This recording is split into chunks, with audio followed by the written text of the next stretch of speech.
Let's get started. So before I kept jumping spiders, I thought I knew what to expect. People often assume it's a tiny spider, tiny enclosure, you feed it, done. I'm happy to sit here and admit I was wrong. So today I want to share 5 things that genuinely surprises me about owning jumping spiders. They're things no one really explains until you have that experience yourself and you own them.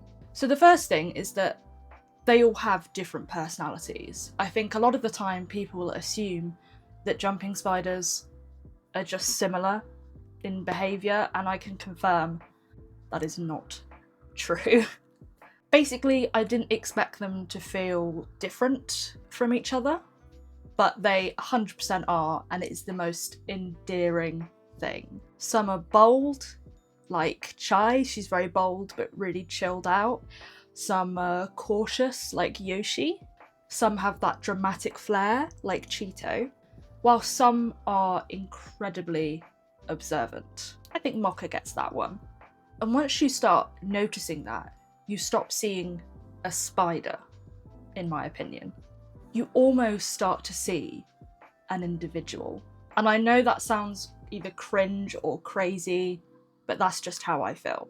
So the second point is that they're way more visually aware than I was expecting and that people think.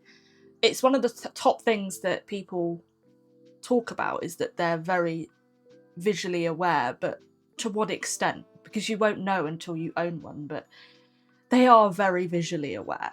So what I mean by that is they don't just wander aimlessly, they explore with intent. They will look up, gaze at you, tilt their head. They track your movement. They track the movement of anything, and it is so fascinating to watch. And again, I touched on this point, they do rely heavily on vision because they are predatory hunters. So they will run, jump, chase their prey. And again, it's just one of the most enjoyable things to experience because I watch it all the time. However, it's not affection. Don't get it twisted. It's simply awareness. Visual awareness is what I like to call it. But I guess it feels very intentional. So this is a common misconception, and a lot of followers of mine ask me this a lot. And I feel like we should touch upon it a little bit.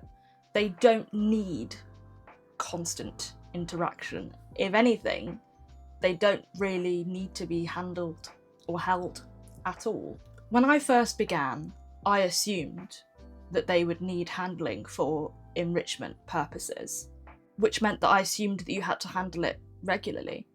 But that's just simply not the case. You really don't have to do that. Jumping spiders are just content with being spiders. In the wild, they wouldn't have somebody every day coming up to them and picking them up. So they're not biologically programmed to need that affection from their owners. Some weeks they're more active and curious, whilst other weeks they could be all cozy in their hammocks. So it really does make no difference or no odds to them. And I do want to preface that them being in their hammock quite a lot is normal behaviour, because that's why they build them in the first place, to spend time in them, to sleep in them. But that's not always typical behaviour of all jumping spiders. Like I said at the beginning, personalities vary depending on your spider. So this is one that I think maybe should have been the first point, because it's something that everybody in this community has spoken to me about personally, and that is that molting is stressful. Not only for your spider, but for you.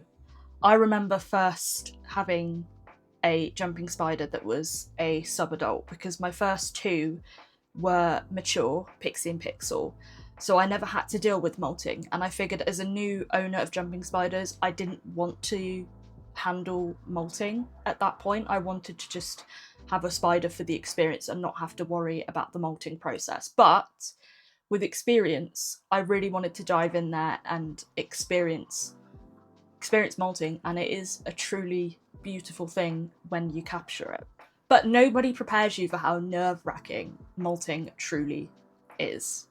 And it's because if you see it, if you experience it, you can see how vulnerable that spider is when they're molting and how important it is for the process to go smoothly. So I think one of the most kind of worrying things is that they stop eating and they hide away for weeks, maybe even a month, a little bit more than a month.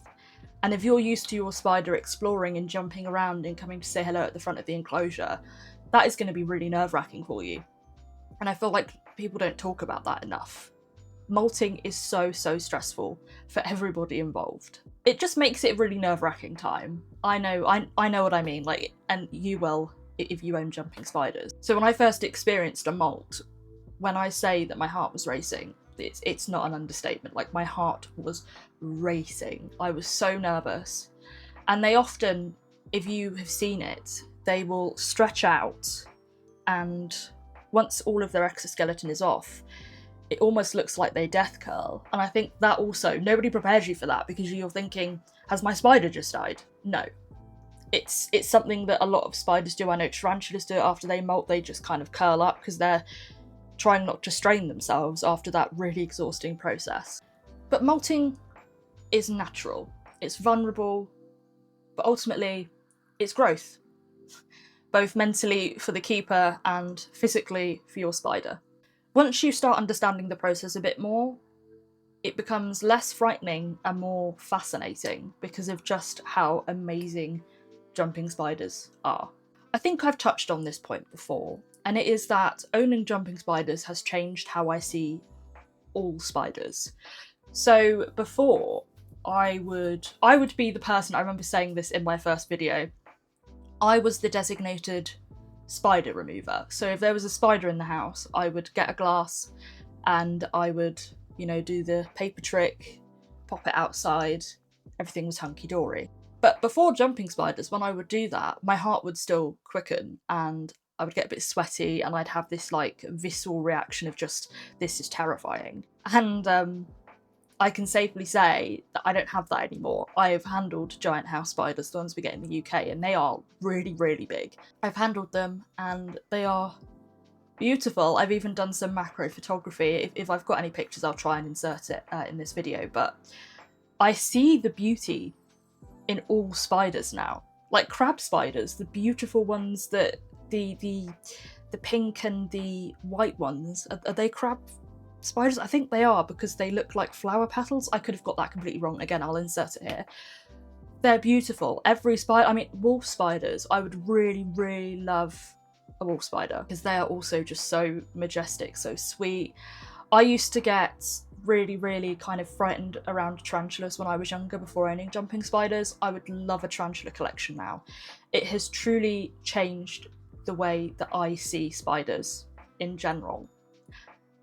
And that is a beautiful gift that I've been given. It sounds a bit cringy, but I just have appreciation and love for different spiders now, and that's really important. It's been one of the most unexpected gifts for me, I think, because I never thought I would ever be able to handle a giant house spider, because they are intimidating looking. I think it's their really long legs, but Yoshi's helped with that too, because Yoshi kind of looks more like a giant house spider than a jumping spider, because of just, I've been told he looks quite intimidating. He is a gentle giant, but I'm just grateful that that's the takeaway from my experience as a whole, is that I can appreciate different animals, even if they do look intimidating. To me, they're beautiful and fascinating in an entirely different way. And again, I just appreciate that that's what my jumping spider journey has showed me so far. So if you are thinking about getting a jumping spider,